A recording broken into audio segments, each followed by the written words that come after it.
expanding on that. You know, we're back to pre-industrial revolution days of feudalism, because all they want to do is they want to pursue an economy of lords and serfs.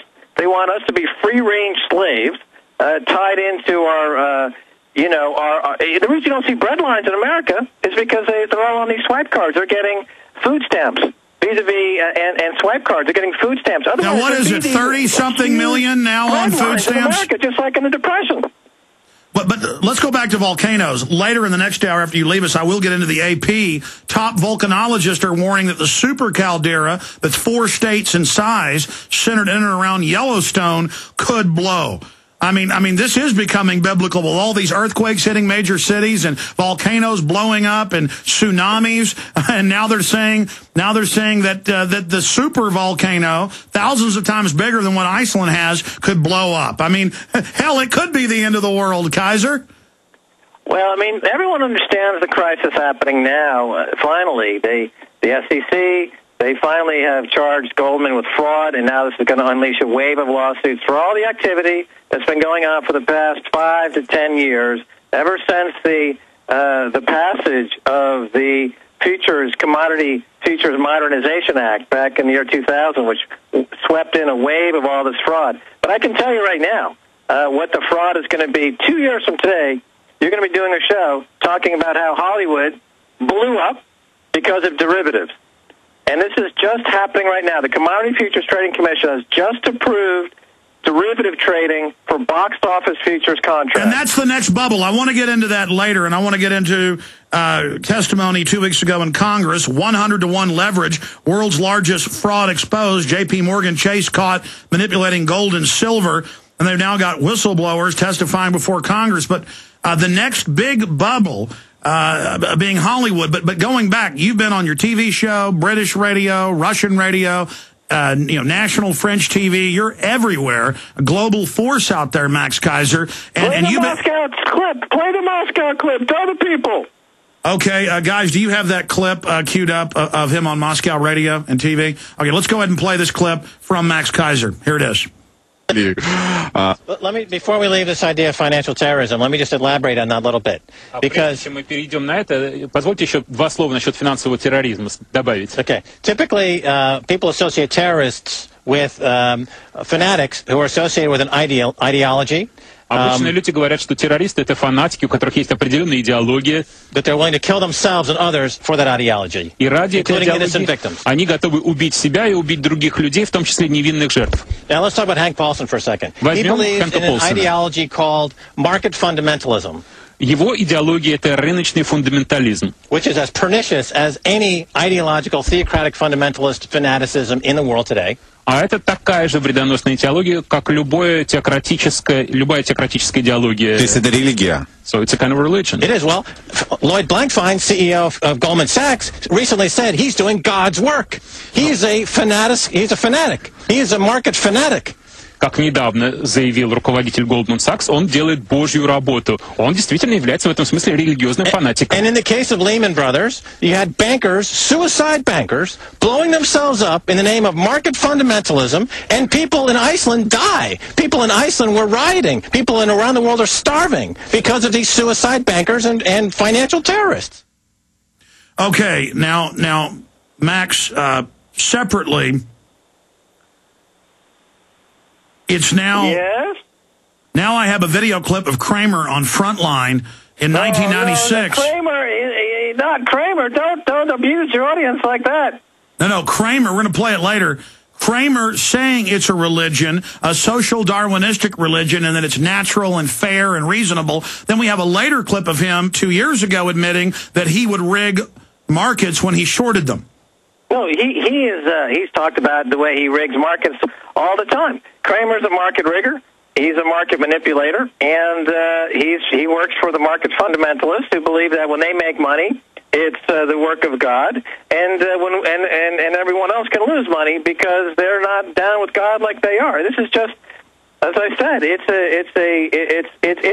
as ridiculous and it's as obscene as what's happening, with these priests, these pedophile priests who for betraying the church. Here you've got Jim Cramer, who's supposed to be a capitalist. He's betraying capitalism by performing the essentially the same thing on markets, by fiddling with markets in a most unholy manner. And he will be damned, and he will go to hell as a result of that. And then always telling us that no matter how much money they steal in government bailouts, that it's the free market, when it's the opposite, as Ron Paul has said, it's corporatism, it's fascism.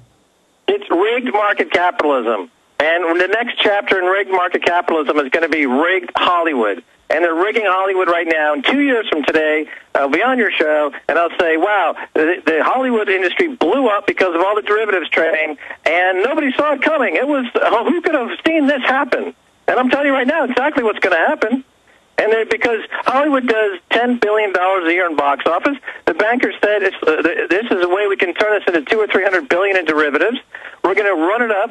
We're going to amass huge fees. We're going to destabilize that entire industry, and we're going to bust it out, just like the mob will bust out a pizza joint or a dry cleaner shop.